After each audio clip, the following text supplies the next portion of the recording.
foi o que ele mais trabalhou na segunda parte de sua obra, que é conhecido como uma fase genealógica.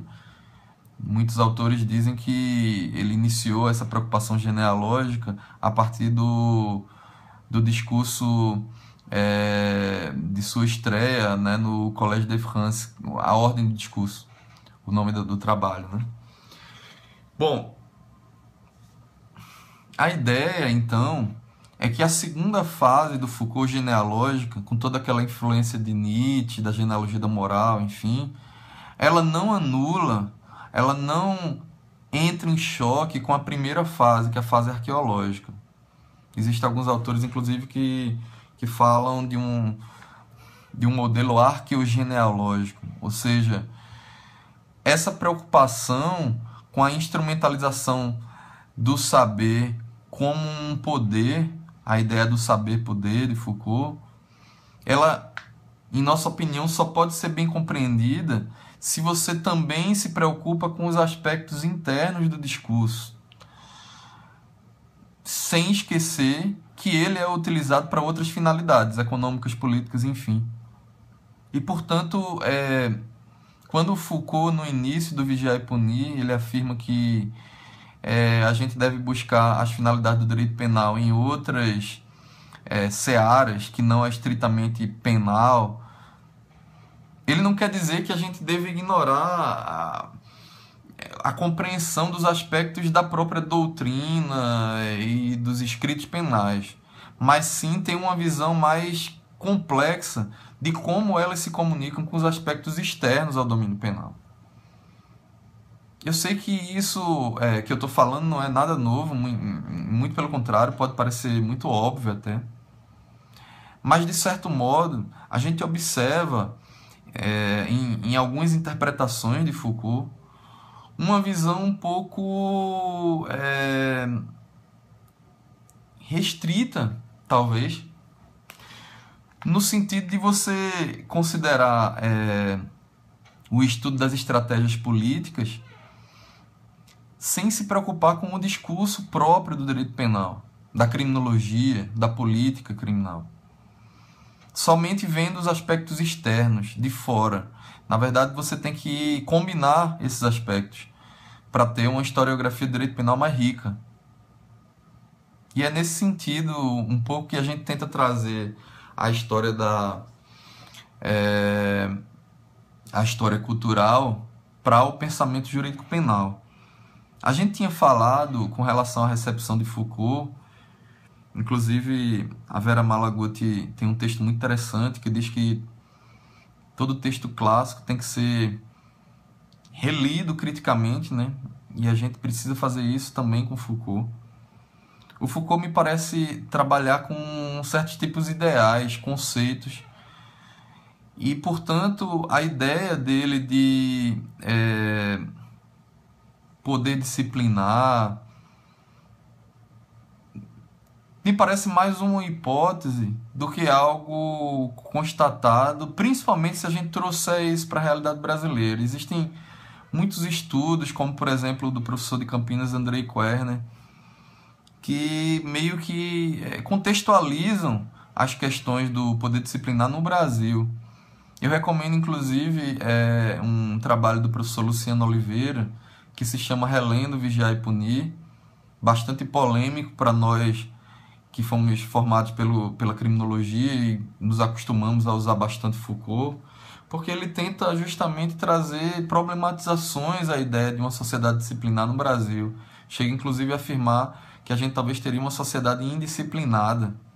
O que ele quer dizer com isso é que as formações institucionais no Brasil não refletem as francesas, em termos de, por exemplo, estruturas militares, a fábrica, a escola. No Brasil, as estruturas educacionais, né, não tinham aquele rigor que talvez na França o Foucault encontrou e que acabou inspirando seus trabalhos.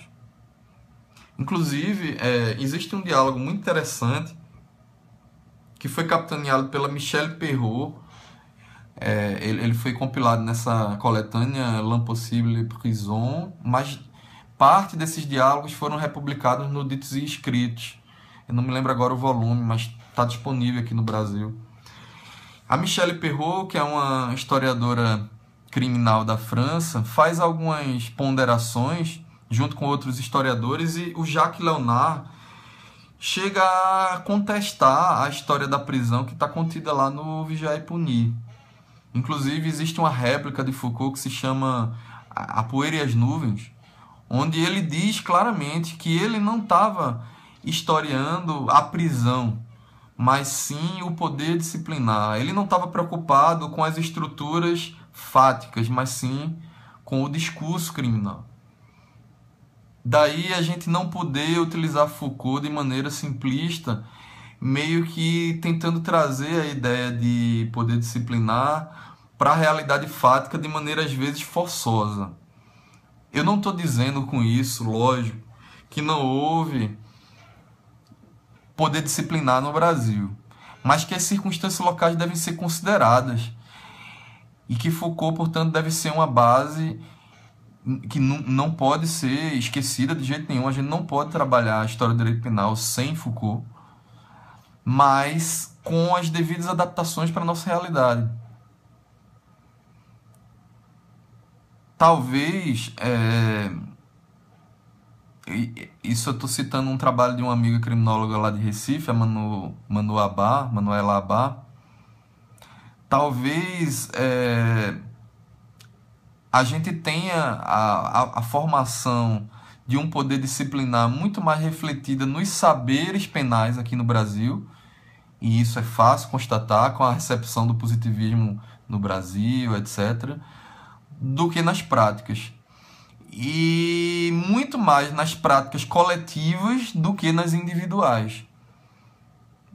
É mais fácil a gente falar de um biopoder, talvez, do que de um poder disciplinar, individualizado, digamos. De modo que o controle social da vadiagem, o controle punitivo dos negros, principalmente após a abolição, com as restrições, perseguições religiosas, criminalização de práticas da negritude, capoeira, enfim. É uma prova, por exemplo, de que a gente tinha um controle maciço, muito embora não tão eficaz, talvez, quanto se lê nos livros de Foucault. Enfim, uma contextualização que se faz aqui no Brasil dessa... Bom, essa é a ideia, portanto, de trazer a história cultural. Mas a história cultural pode ser muito bem trabalhada com a observação dos conceitos. Não somente conceitos estritamente jurídicos, ou seja, conceito da dogmática, culpabilidade, periculosidade, mas conceitos políticos. Afinal de contas, como dizia o Nilo Batista, a gente tem sempre no direito penal uma ciência política do poder de punir, né? E, portanto, tem muitos contextos, ou melhor, conceitos políticos que fazem parte das preocupações da história do direito penal, né? E para estudar esses conceitos, a gente tem algumas técnicas interessantes que estão sendo trabalhadas na historiografia desde mais ou menos a década de 70 e 80, que achamos conveniente de trazer para o direito penal. Essa é uma das bases da minha tese de doutoramento.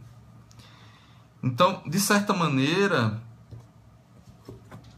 a gente pode observar essa preocupação com a história da cultura jurídica penal em alguns trabalhos recentes. Como eu disse a vocês, eu ia mostrar aqui. O primeiro deles é o trabalho da Camila Prando, que é professora lá da UNB, O Saber dos Jurídicos e o Controle Penal, no qual ela utiliza